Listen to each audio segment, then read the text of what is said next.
na tulikuta makundi ya vijana wakiwa wameshikilia fimbo na mikuki. Hali haikuwa nzuri. Tulisimama njia nzima kuwazuia kwamba tunaomba mtawanyike. Mtafute ufumbuzi wa laana iliyotokea. Inawezekana wengine wamevunjika mifupa, na mnajua Kimasai kwamba mtu akivunjwa mfupa kuna namna ya kutengeneza na kuna namna ya kumlipa.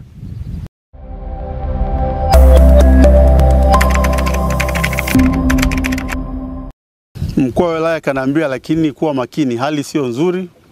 Kuna watu wamejificha kwenye mapori. Kwa kuanzia pale tukaanza kuja kidogo kwa umakini zaidi. Lakini nilipata wasiwasi kwa sababu nimeambiwa unakwenda kwenye vita na unaambiwa wenzako wa Longido ni maadui. Kwa hiyo nampakiza kwenye gari. Lakini Mungu alituongoza, sababu nikasema tukija mwisho wa siku ni kupatanisha wananchi. Na kama kupatanisha wananchi unahitaji watu wa pande mbili. Kwa hiyo busara ilituongoza, tukapanda kwenye gari wote, tukaja. Lakini tunapokuja tulikuwa tunasimama kila tunapokuta kundi barabarani.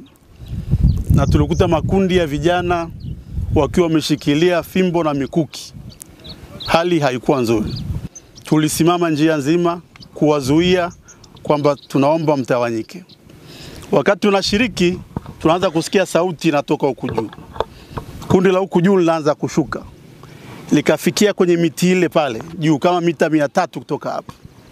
Lakini unaosikia kwa sauti. Kwa hiyo kaamsha kidogo hisia tofauti. Lakini nishukuru kikao cha wazee tulioelezea. Mimi nilipata nafasi nikakumbusha tu. Kawakumbusha wazee historia ya jamii ya Maa imetokea wapi. Makao makuu wakati wa ukoloni ilikuwa ni Monduli, ikaanza kugawanywa na mwishoni imekuwa ni Longido.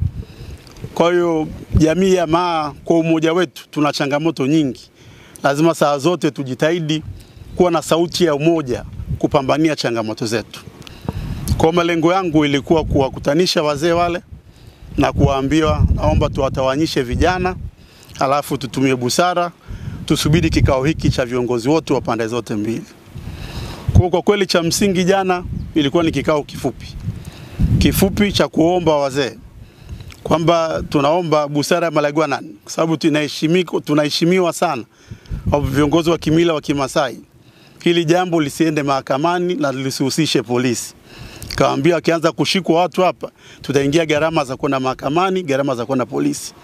Kwa hiyo vijana wetu watawanyishwe kwa busara za Malaigwana na sio kwa nguvu za polisi. Jambo lililofanyika wakati uongozi wa serikali na viongozi wengine waliokuweko ni jambo ambalo halikubaliki kimila, halikubaliki kisheria. Kimsingi kwa sababu waliofanya hivyo au walioanzisha fujo yawezekana wanajulikana. Lakini kwa mujibu wa maelezo ya Mheshimiwa Fred, na pia nikupongeze mno kwa sababu busara zako pia zimesaidia kuleta amani tuliyoikuta leo. Wale wangeweza kukamatwa, na hata wasiposhikwa kwa mkono wa sheria ya serikali, sheria ya mila pia inatakiwa ichukue mkondo wake. Hiyo mipaka inajulikana, lakini wilaya ilipotengenezwa na wilaya Longido ikazaliwa, ndio sasa mipaka iliyokuja kugawa wilaya nadhani ndio imetufikisha hapa tulipofika. Ile busara ya Makonda ilianza kufanya kazi, alama ziliwekwa zikafika mahali watu wakawa wanachukia kuona inawekwa, maana ni maeneo ambayo hawako tayari kuona ikitamkika kwamba iko wilaya ya Monduli. Mtafute ufumbuzi wa laana iliyotokea. Inawezekana wengine wamevunjika mifupa, na mnajua Kimasai kwamba mtu akivunjwa mfupa kuna namna ya kutengeneza na kuna namna ya kumlipa. Haya yote mtajua kwa sababu ninyi ndio wameachua madaraka. Kwa hiyo ilipotokea hili kwa kweli tulichukia sana, ilituaibisha sana kwa sababu sio hali ya kawaida. Kwa hiyo pamoja na hayo tunawapa pole sana bunge wetu, pole sana. Mungu amekusaidia sana.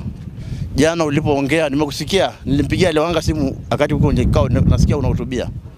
Nilikusikia, aliachia simu hajapokea, mimi nikawa nasikiliza. Ulihutubia vizuri sana. Na vijana wamekuelewa. Na ndio maana leo wamesambaratika.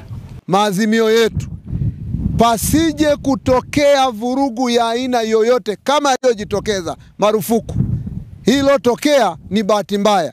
Lakini la pili, swala la malisho, kamati imeundwa hapa. Jumatano inakutana. Malaigwana ni baadhi kutoka Monduli na kutoka huku Longido. Wanakutana Jumatano kwa niaba yenu, yatamalizwa, mtapangilia mifugo itakulaje, maeneo gani, tutapewa taarifa, mwenyekiti atapewa taarifa. Kwa hiyo haya hayatajitokeza tena. Tunamaliza hili jambo na kuendelea na shughuli zingine. Tukitoka hapa Morani na mnaoishi, muendelee na mahusiano kama mlivyokuwa awali. Tembea popote, fanya kazi popote, kwa sababu nchi hii chini ya Daktari Samia Suluhu Hassan imetangazwa kwa ni nchi salama, ni nchi yenye mahusiano, ni nchi ambayo inapokea watalii, ni nchi salama ya kuishi mtu yoyote popote bila kubugudhiwa.